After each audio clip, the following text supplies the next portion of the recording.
Olá pessoal, nesse vídeo nós vamos resolver um problema de equilíbrio líquido-vapor utilizando a abordagem simétrica ou método FIFI. O enunciado diz: considere o conjunto de dados de equilíbrio líquido-vapor do sistema propano-N-butano a 50 graus Celsius. Construa um diagrama PXY utilizando a equação de Peng-Hobson para representar o comportamento de equilíbrio de ambas as fases. Compare os dados experimentais e estimados graficamente. Então aqui nós temos uma tabela de dados de equilíbrio, são todos os valores experimentais coletados por esses autores referenciados aqui embaixo, e nós queremos gerar uma tabela análoga a essa aqui, utilizando para isso o modelo de Peng-Hobson dentro da abordagem FIFI, ou seja, nós queremos gerar curvas similares a essa curva aqui dos dados experimentais, utilizando não essa tabela de dados experimentais, mas sim uma tabela de dados gerados por um modelo. A gente inicia o nosso problema a partir do critério de equilíbrio material de cada componente nas fases líquida e vapor em equilíbrio. Pelo método simétrico, a não idealidade das duas fases é expressa em termos dos coeficientes de fugacidade de cada substância. E aí, como a pressão de equilíbrio das duas fases é a mesma, nós temos a equação final que nós vamos utilizar para resolver o nosso problema, sendo esse aqui o critério de equilíbrio material que deve ser obedecido para as duas substâncias distribuídas nas duas fases. O problema nos pede para gerar um diagrama PXY e nós temos diferentes tipos de cálculos a serem executados para gerar esse gráfico. Aqui nós vamos trabalhar com cálculos BOL-P. Portanto, nós completamos o nosso arcabouço matemático enunciando o balanço molar para a fase vapor, que seria o somatório dos y como sendo iguais a 1. O nosso algoritmo de resolução do problema ele vai girar em torno desse diagrama de blocos que eu trago ilustrado aqui para vocês. A primeira coisa que a gente precisa fazer é estabelecer os dados de entrada para os cálculos BOL-P que nós vamos efetuar. E nós já sabemos que os dados de entrada são a temperatura do sistema e a composição da fase líquida. Os valores de T são fixos iguais a 323,15 Kelvin, que seriam 50 graus Celsius dos dados experimentais, e os valores de X1, como a gente quer fazer uma comparação direta entre os dados modelados e experimentais, nós vamos tomar também como sendo iguais os valores aqui dessa tabela de cima. Como esse é um sistema binário, os valores de X2 seriam 1 menos X1 e, portanto, a partir desses valores de entrada, nós temos condições de entrar no nosso algoritmo de cálculo propriamente dito. O nosso objetivo aqui, pessoal, é achar para cada ponto de equilíbrio da nossa tabela quais são os valores de pressão do sistema e os valores de composição da fase vapor que fazem com que o critério de equilíbrio material seja obedecido para os componentes 1 e 2 presentes no nosso sistema. Se a gente passa uma ln dos dois lados dessa equação, o critério de equilíbrio material fica exatamente conforme ilustrado aqui embaixo, que são as expressões que nós vamos utilizar para resolver o nosso problema. Onde que entram aqui os valores de P e de Y1? A gente precisa lembrar que a pressão do sistema vai influenciar nos coeficientes de fugacidade dos dois componentes nas duas fases, e os valores da composição da fase vapor influenciam tanto nesse φ dos dois componentes em fase vapor, quanto nesse termo aqui presente no Ln dos critérios de equilíbrio material. A equação de estado aqui, ela vai entrar nos próprios cálculos de φ. A gente precisa lembrar que, dadas as condições de temperatura, pressão e composição de uma fase, é possível nós calcularmos os φs das substâncias presentes naquela fase utilizando uma equação de estado cúbico, por exemplo, a equação de Peng-Hobson. Isso foi discutido nas notas de aula de fugacidade a partir de equações cúbicas. Então, vamos passo a passo aqui nas nossas contas. Inicialmente, a gente precisa estabelecer chutes iniciais para as nossas variáveis de iteração e tem diferentes formas da gente fazer isso. No nosso problema aqui, nós vamos utilizar esse equacionamento proposto por Michelsen e Moller-Ab. Inicialmente, nós estabelecemos os chutes da pressão de equilíbrio, que eu estou chamando aqui de P-ball, e esse chute pode ser calculado porque aqui no somatório do lado direito nós temos apenas as propriedades das substâncias I presentes no sistema, ou seja, eu estou falando de P crítico, ômega e T crítico. A temperatura do sistema nós já conhecemos em cada condição, seria de 50 graus Celsius, e a composição da fase líquida também é nossa conhecida. Como esse somatório percorre as duas substâncias, nós podemos quebrar a conta em duas partes como sendo uma parte para o componente 1 e uma parte para o componente 2. E aqui nós teríamos, portanto, que para o componente 1 ficaria x1 vezes a sua pressão crítica, vezes a exponencial de 5,373 vezes 1 mais o ômega do componente 1, que multiplica 1 menos a temperatura crítica da substância dividido pela temperatura do sistema. Aqui a gente precisa ter o cuidado de fixar essas propriedades que são constantes para o propano, e aqui a gente colocaria os cifrões apertando F4, tá bom? Então, em todas as nossas condições, nós temos esses valores aqui, e o segundo termo do somatório seria quando I igual a 2. Nós podemos até aproveitar essa fórmula aqui, só tendo o cuidado de substituir o x1 pelo x2 e as propriedades do componente 1 pelas equivalentes aqui do componente 2 que aparecem também na coluna F. Arrastando aqui em todas as condições, nós temos como calcular agora os chutes de pressão de bolha, que seria simplesmente esses somatórios aqui em cada condição de equilíbrio. Uma vez que nós tenhamos esses valores de P-ball, nós podemos calcular os valores de Y1 iniciais. Antes, nós precisamos determinar os coeficientes de distribuição do componente 1 em todas essas condições de equilíbrio. Os valores de K1 podem ser obtidos por essa equação, portanto, a gente teria ln de PC1 fixado pela pressão do sistema, mais 5,373 mais o ômega 1 também fixado, vezes 1 menos TC1 dividido por T. Arrastando aqui em todas as condições, nós temos agora que o Y1 seria K1, portanto, a exponencial disso aqui, vezes o X1 da condição de equilíbrio.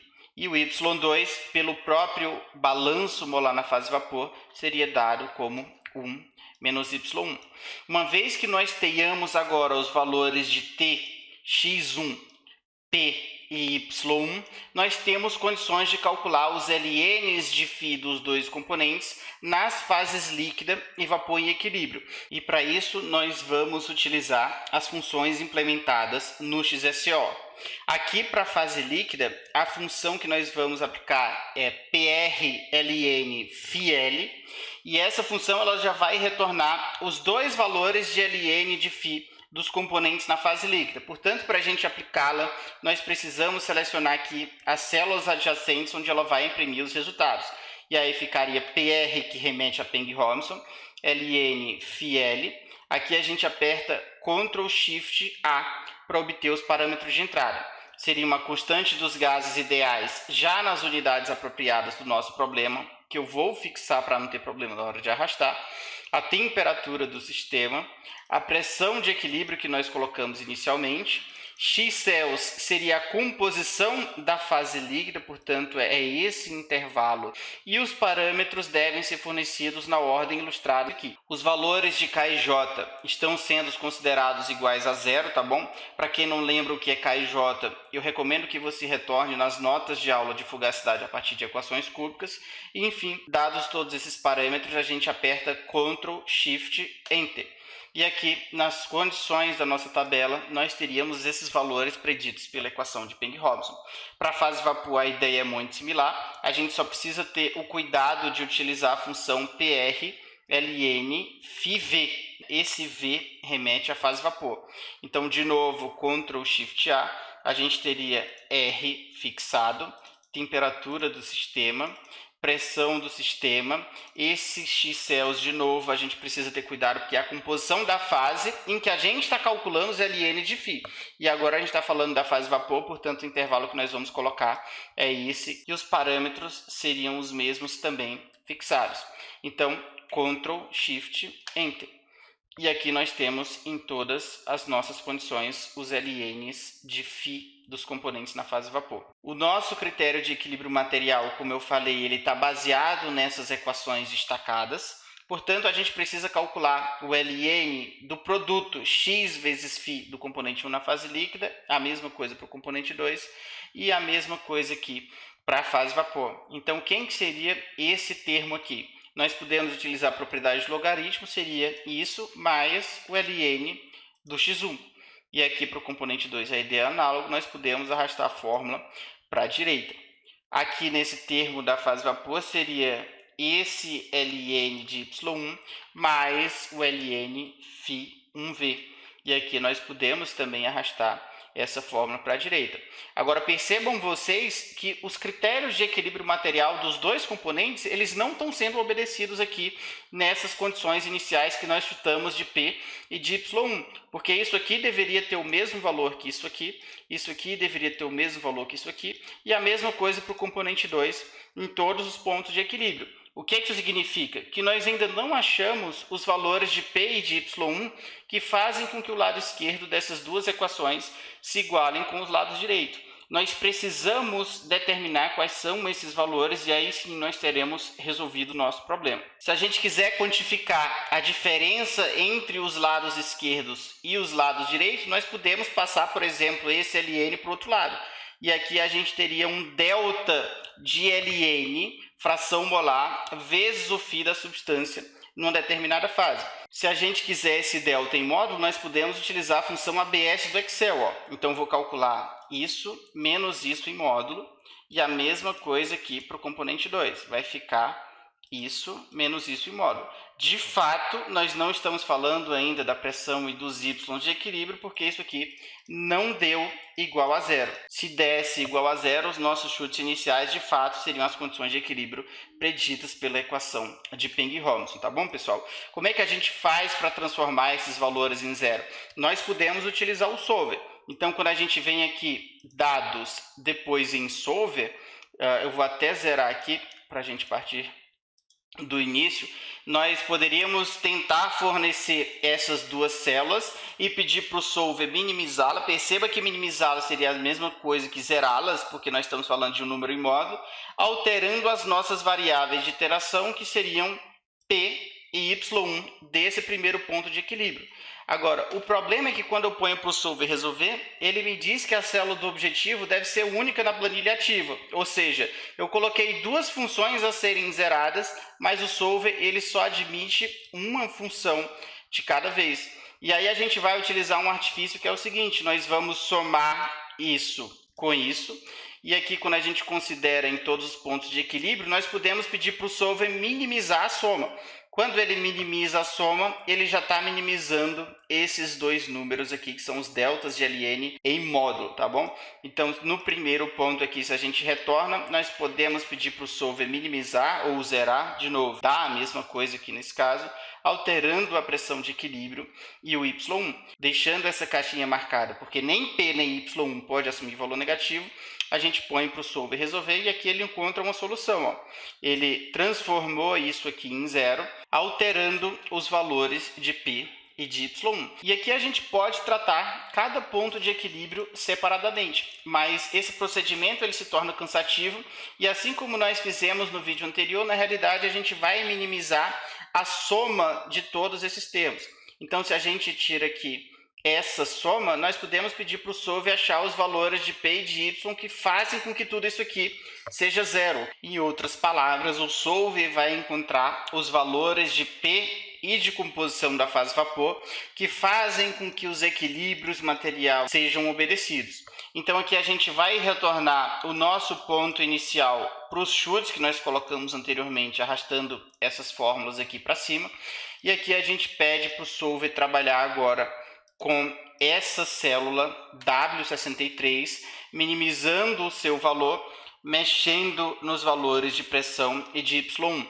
Não tem problema nenhum, pessoal, a gente colocar todos esses valores de P e de Y1 para serem iterados simultaneamente, porque cada ponto P e Y1 só vai influenciar no equilíbrio material da linha de equilíbrio correspondente, tá bom? Então, a gente põe aqui para o solver resolver. Aqui vocês veem que ele está buscando a solução para o nosso problema. Então, vamos esperar aqui mais um pouquinho. O solver fez uma convergência para uma solução. Então, a gente mantém a solução do solver.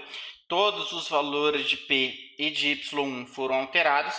E aqui a gente pode avaliar quão próximo de zero estão os nossos critérios de equilíbrio material. Ou seja, todos os valores estão muito próximos de zero, como a gente consegue ver no que está ilustrado aqui na coluna W. Isso significa que, de fato, essas são as condições de equilíbrio que são preditos pela equação de Peng-Robinson, tá bom?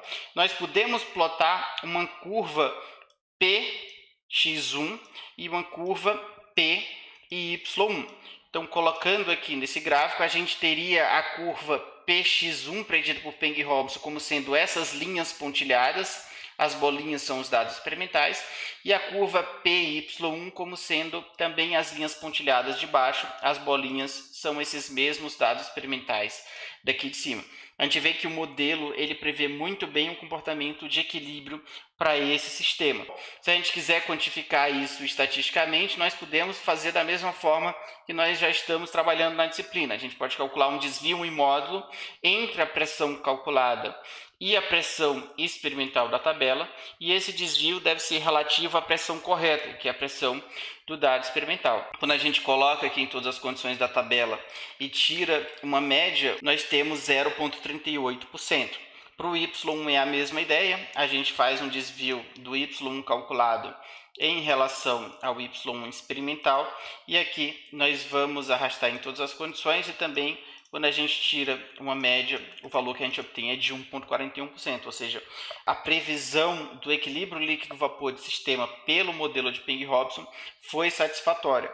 O que não é um resultado impressionante, porque nós estamos falando aqui de uma mistura de hidrocarbonetos, e a equação de Peng e Robson ela é conhecida por funcionar muito bem para esse tipo de sistema. A ideia que eu queria passar para vocês era essa, pessoal. Qualquer dúvida que vocês tenham tido na utilização dos XSEOs ou na teoria discutida aqui, eu fico à disposição. Um abraço e até o próximo vídeo.